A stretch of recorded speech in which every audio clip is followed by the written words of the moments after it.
Hey everybody, and welcome back. It's Glenn here again for Logged Into Life, and this week I wanted to do another quick video about some of my thoughts around the coronavirus. So let's go.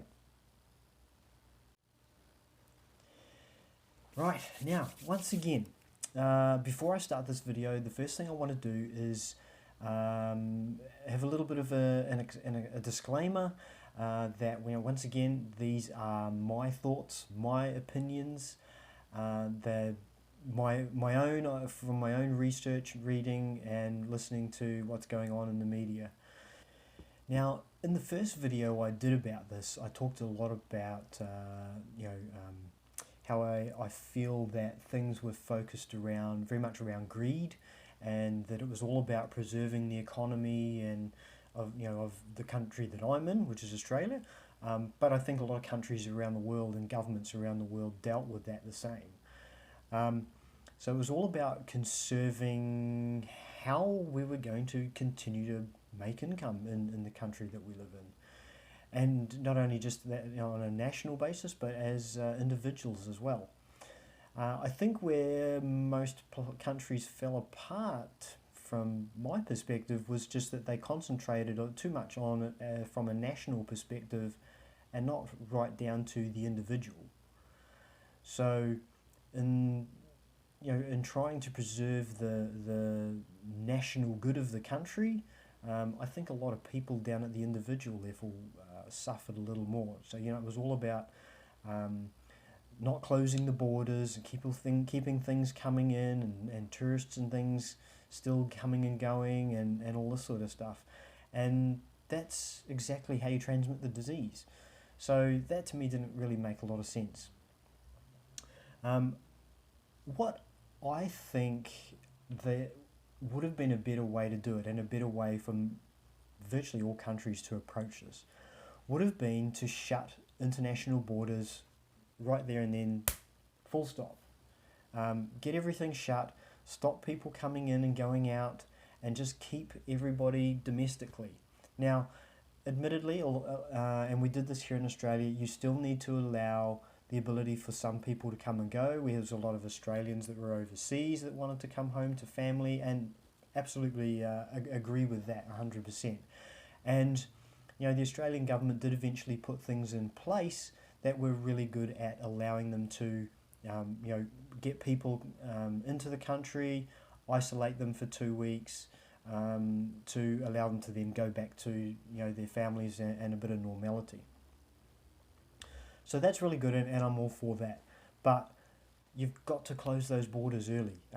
You can't dilly-dally around like a lot of governments did, and keep people coming and going internationally, and welcoming with open arms at the same time any virus.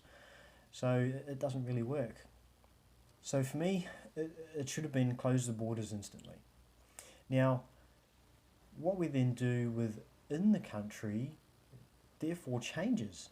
So because we left the borders open for so long, and so many people got in that had this disease, and then started to spread around the country very quickly, and this was a worldwide thing. It wasn't just something that happened in Australia.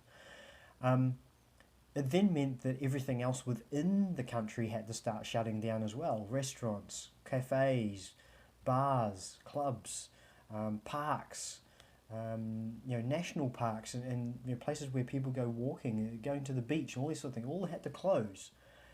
Now, if they'd shut the country down right at the very beginning, before a lot of the disease got into the country, then the country, in my opinion, could have become self-sustaining within itself. If we hadn't had all the disease in the country, things could have stayed open. We wouldn't have had to shut everything. So shut the country down early, keep everything going internally and domestically. Airlines is a brilliant example. Our airline industries around the world have basically collapsed. If countries had shut down early, right there at the very beginning, bang, yes, they would have lost the international aspects of their business, but they still would have had domestic. A lot of people, therefore, still would have had their jobs. And that goes for everything domestically, not just airlines, or everything I just mentioned before. Cafes, restaurants, all the eating places, all the places and all the things that you would usually do within your own country would still be active. You would still be able to travel domestically around your own country.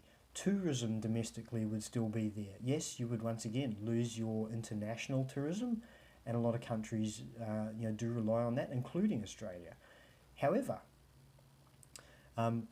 doing that would have avoided the complete collapse of the tourism industry, because people domestically still would have been able to travel, and we could have sustained things for a lot longer and a lot better, and not had to have so many job layoffs because they're shutting down entire industries because everyone's getting sick. So that's my basic philosophy around shutting the country down early. And it kind of goes across everything when you look at it. You shut the country down early, you avoid the disease coming in, and then the country can just become self-sustaining internally or domestically. People can travel, people can go on holidays still, people can still live a normal life, they can go out and eat, they can go out and go shopping, they can do all the normal things that they would do in their everyday life, except for travelling overseas. So you lose one thing, but you maintain everything else. It's a pretty simple concept, and I'd really be interested to see what other people think about it. I've had discussions with friends and work colleagues here in Australia, and a lot of people are of the same opinion, yeah. And you know what? We probably would have saved a hell of a lot of people from dying as well. So there you go. That's my take on what we should have done in the coronavirus.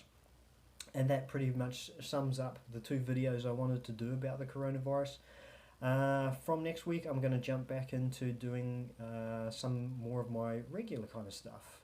And I'm going to begin that with talking a bit about downshifting again, downsizing, and trying to live a simpler and better life. So if you'd like to hear some more about that, then subscribe to the channel. Leave me a comment below. Let me know what you thought of this video or any of the other videos on the channel. I'm always keen to see what others are thinking, and that also helps to inspire me of other video ideas, the things that people are interested in. So until next time, thanks for watching. Have a great day and go live a